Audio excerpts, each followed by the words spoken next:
Kannur Thalassery Brennen കോളേജിലെ മലയാളം വിഭാഗം assistant പ്രൊഫസറായ R രാജശ്രീയുടെ ഫേസ്ബുക്കിൽ കൂടി തരംഗമായി മാറുകയും പിന്നീട് മാതൃഭൂമി ബുക്സ് പ്രസിദ്ധീകരിക്കുകയും ചെയ്ത 2021 കേരള സാഹിത്യ അക്കാദമി അവാർഡ് ലഭിച്ച നോവലാണ് കല്യാണി എന്നും ദാക്ഷായണി എന്നും പേരായ രണ്ട് സ്ത്രീകളുടെ കഥ.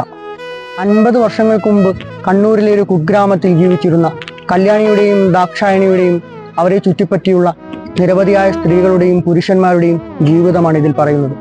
കല്യാണിയും ദാക്ഷായണിയും ആത്മാർത്ഥ സുഹൃത്തുക്കളായിരുന്നു. ഇരുവരെയും പല സ്ഥലങ്ങളിൽ വിവാഹം കഴിച്ചു വിടുകയാണ്.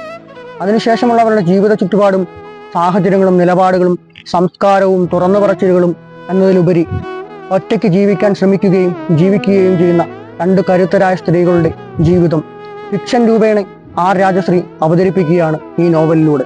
കണ്ണൂർ ഭാഷയുടെ മനോഹാരിത കൊണ്ടും ഭാഷയിലെയും വ്യാഖ്യാനത്തിലെയും വ്യത്യസ്തത കൊണ്ടും മലയാളി വായനക്കാരുടെ ഹൃദയം കീഴടക്കിയ ആർ രാജശ്രീ ടീച്ചറുടെ മനോഹരമായ നോവലാണ് കല്യാണി എന്നും ദാക്ഷായണി എന്നും പേരായ രണ്ട് സ്ത്രീകളുടെ കഥ.